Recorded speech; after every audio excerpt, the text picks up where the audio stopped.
নমস্কার, আমি সঞ্চিতা সমাদ্দার। আমি একজন রিটায়ার্ড টিচার, হোলি চাইল্ডে বিগত ৩৮ বছর পর পড়িয়ে এসেছি। আর গত ৫ বছর আমি রিটায়ারমেন্ট পেয়েছি। এই মুহূর্তে আমি 65+।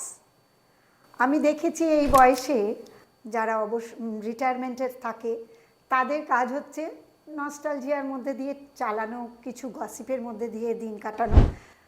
আমার কাছে জীবনের পারপাসটা একটু অন্য।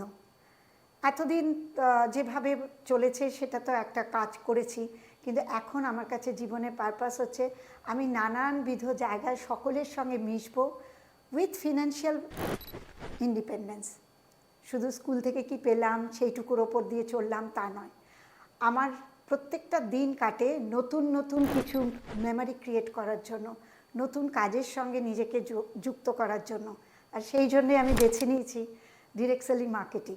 তার সঙ্গে যুক্ত হয়ে বহু মহিলার সঙ্গে আমার প্রত্যেক দিন সময় কাটাই। আমি তাদেরকে জানাই যে বয়সটাই সব নয়, সময়টাকে কি করে কাজে লাগাবে, তোমার জীবনের পারপাসটা কী হওয়া উচিত, তুমি কোন পজিটিভ দিকে কাজটা এগিয়ে নিয়ে যাবে এবং তার সাথে সাথে ফিনান্সিয়ালিও তুমি ইন্ডিপেন্ডেন্ট হবে। এটাই আমার এখন জীবনের লক্ষ্য। খুব ভালোভাবে সুস্থ শরীর, পয়সা, উপায়, এই সব কিছু নিয়ে এবং আনন্দে দিনগুলো কাটছে। ভীষণভাবে উপভোগ করছি জীবনটাকে। রিটায়ারমেন্ট মানে কি?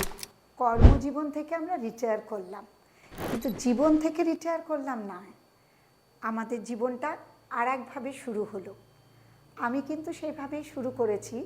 স্কুলের থেকে রিটায়ারমেন্টের পর আমার একটা আলাদা দুনিয়া তৈরি হয়েছে, যেখানে আমার মনে হয়েছে ফিনান্সিয়াল ফ্রিডমটা খুব দরকার। শুধুমাত্র স্কুল থেকে কতটুকু পেলাম তার উপরেই চললাম না। সবাইকে স্বাধীনতা দিবসের শুভেচ্ছা জানাচ্ছি। আর আমার মতন রিটায়ার্ড পার্সনরা আমার মতন উজ্জীবিত হয়ে জীবনটাকে স্বাধীনভাবে কাটান।